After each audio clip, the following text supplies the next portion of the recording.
मैं हेमलता, मेरा आप सभी को नमस्कार। मेरा आज का विषय है परीक्षा की तैयारी। मतलब बच्चों को किस तरीके से परीक्षा की तैयारी की करवाई जाए ताकि वो अच्छे नंबरों से पास हों और एग्ज़ाम देते समय कोई भी गलतियां ना करें। इसमें स्कूल में तो उन्हें बताया ही जाता है कि वो किस तरीके से तैयारी करें, लेकिन माता पिता का भी फ़र्ज़ होता है कि वो कुछ चीज़ों पे ध्यान दें ताकि वो भी बच्चों को जब वो तैयारी करवाते हैं एग्ज़ाम की तो उनके बारे में उन्हें बताए ताकि बच्चा स्कूल में जाके जब एग्ज़ाम देने जाता है तो वो गलतियां ना करे। तो मैं आज आपको परीक्षा की तैयारी किस तरीके से बच्चों को करवाएं उसके बारे में बताऊंगी। सबसे पहले तो आपका बच्चे को ध्यान देना बहुत ज़रूरी है, ख़ास तौर पे परीक्षा के समय। परीक्षा के समय आप बच्चों पे विशेष ध्यान दीजिए, उनसे पूछिए, उन्हें प्रोत्साहन दीजिए ताकि वो और अच्छी तरीके से तैयारी करें। उन्हें बताइए कि वो किस किस तरीके की छोटी छोटी गलतियां एग्ज़ाम में करके आते हैं। जो गलतियां करते हैं उनके बारे में आज मैं चर्चा करूंगी। सबसे पहले तो परीक्षा एक ऐसा शब्द है जिससे हम सभी को एक अंदर से घबराहट महसूस होती है। सभी को होती है, चाहे वो छोटा हो बड़ा हो कोई भी हो।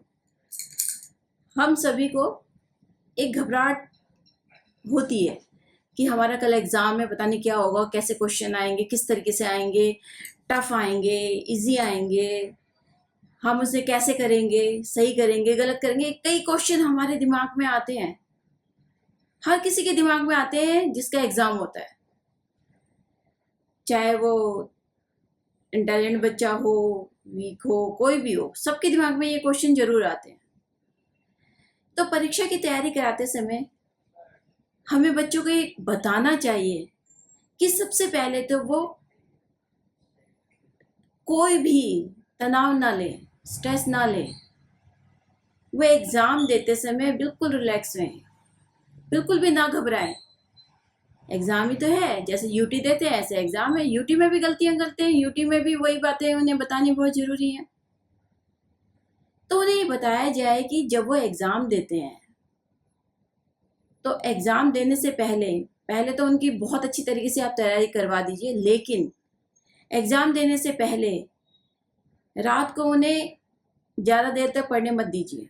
उन्हें आराम करने के लिए कहिए ताकि वो अगले दिन फ्रेश होके एग्ज़ाम दें। अगर वो रात भर पढ़ते हैं तो एग्ज़ाम देते समय, क्योंकि नींद है रात को, तो उन्होंने पूरी नींद ली नहीं है, तो एग्ज़ाम देते समय उन्हें नींद आती है और वो सही क्वेश्चन को भी गलत करके आ जाते हैं क्योंकि उस टाइम उनका ध्यान नहीं होता।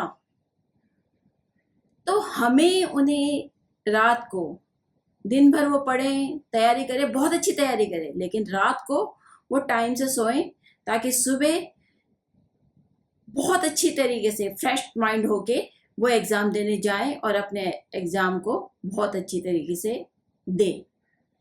सबसे पहले तो उन्हें ये बताएं कि वो जब एग्ज़ाम देने जाते हैं घबराहट उनके अंदर बिल्कुल नहीं होनी चाहिए, वो बिल्कुल ना घबराएं। वो सबसे पहले क्वेश्चन पेपर को बहुत अच्छी तरीके से पढ़ें और देखें कि उन्हें कौन कौन से क्वेश्चन आते हैं, कौन से नहीं आते। वो बहुत अच्छी तरीके से जब एक बार क्वेश्चन पेपर को पढ़ेंगे तो उन्हें पता चलेगा कि उन्हें सबसे अच्छे क्वेश्चन कौन से आते हैं। जो उन्हें बहुत अच्छी तरीके से क्वेश्चन आते हैं सबसे पहले वो करें। उसके बाद फिर वो जो उन्हें कम आते हैं उनकी तरफ करें, लेकिन वो किसी भी क्वेश्चन को छोड़ के ना आए। अगर उन्हें 2 लाइन आती है, 3 लाइन आती है, कोई क्वेश्चन उन्हें पूरा नहीं आता तो भी वो उस पर ध्यान दें। उसे, वो चाहे 2 लाइनें आए, 2-3 लाइनें आए, उसे करें, उसे छोड़ के ना आए। मैथ्स में सम होते हैं, सम कई बार क्या होता है, हमें आधा सम आता है, स्टेप बाय स्टेप सम होते हैं, हमें 2 स्टेप आते हैं और बाकी के स्टेप नहीं आते, तो आपने उनको करना है। अगर नहीं आता पूरा कोई बात नहीं, लेकिन आपको 2 अच्छी तरीके से आते हैं ना, फार्मूला जरूर मेंशन करें, जो भी फार्मूला आपने यूज़ किया है उसमें उसको करें। तो चाहे 2 स्टेप आते हैं तो उसे करें, आपको उसके भी मार्क्स मिलेंगे अगर आपने सही किया है। तो ये छोटी छोटी चीज़ें होती हैं जो बच्चा इग्नोर कर जाता है। कई बार इंटेलिजेंट बच्चा भी इग्नोर करता है, जबकि उसे लगता है कि मुझे तो सब आता है, मुझे तो कुछ भी वो देखने की ज़रूरत ही नहीं है, मुझे पढ़ने की ज़रूरत नहीं है, मुझे हर एक क्वेश्चन आता है, मैं हर एक क्वेश्चन का आंसर दे सकता हूँ। उसमें और कॉन्फिडेंस ज़्यादा होता है, और वही कई बार उसकी गलतियों का कारण बन जाता है। उसे आते हुए भी वो आंसर गलत दे देता है। तो ओवर कॉन्फिडेंस बच्चे में बिल्कुल भी नहीं होना चाहिए, चाहे वो इंटेलिजेंट हो या मीडियम बच्चा हो। कई बार क्या होता है कि मीडियम बच्चा बहुत अच्छी तरीके से क्वेश्चन पेपर पढ़ता है, उसके आंसर देता है, और वो इंटेलिजेंट बच्चे से आगे निकल जाता है। तो हमें बच्चों को बताना चाहिए कि अगर आपको आता भी है तो भी आप उसे एक बार चेक जरूर कीजिए। जब आपका आंसर, आप सारे क्वेश्चनों के आंसर दे देते हैं, एक क्वेश्चन नंबर जरूर लिखिए। अगर आप किसी भी क्वेश्चन का आंसर दे रहे हैं तो जिस भी क्वेश्चन का आंसर दे रहे हैं, चाहे वो 9 हो, 12 हो, 18 हो, 2 हो, तो जिसका भी आप आंसर दे रहे हो तो उसका आंसर नंबर उसमें लिखिए। अगर आप नहीं लिखेंगे तो आपने अगर आंसर सही भी दिया है तो वो भी, उसमें भी आपको मार्क्स नहीं मिलेंगे। तो जब आपका आंसर क्वेश्चन पेपर सॉल्व हो जाता है तो उसे एक बार जरूर देखिए, रीचेक कीजिए उसे कि आपने कोई मिस्टेक तो नहीं की कहीं पे। अगर आपने की है तो आप उस वक्त तो सही कर सकते हो, लेकिन बाद में उसे सही नहीं कर सकते। बाद में आपको पता भी नहीं चलेगा कि आपने सही किया है या गलत किया है। और जब बाद में, जब आप क्वेश्चन पेपर दे देते हो, जब आप बाहर आते हो तो आपको लगता है कि ये तो मेरे को आता था, फिर मैंने ये गलत कैसे कर दिया।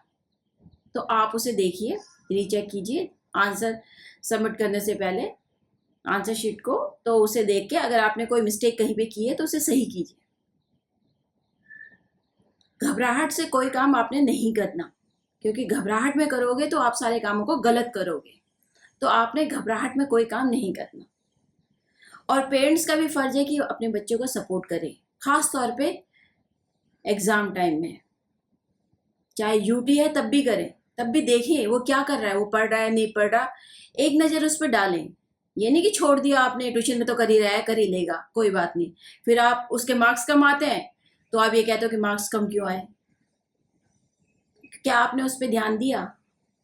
अगर आप उस पर ध्यान देंगे, उसे सपोर्ट करेंगे, देखेंगे कि उसने कहाँ गलती की है और किस किस चीज़ में उसे आपकी ज़रूरत है, किस किस सब्जेक्ट में आपकी ज़रूरत है, तो आप उसे बताइए।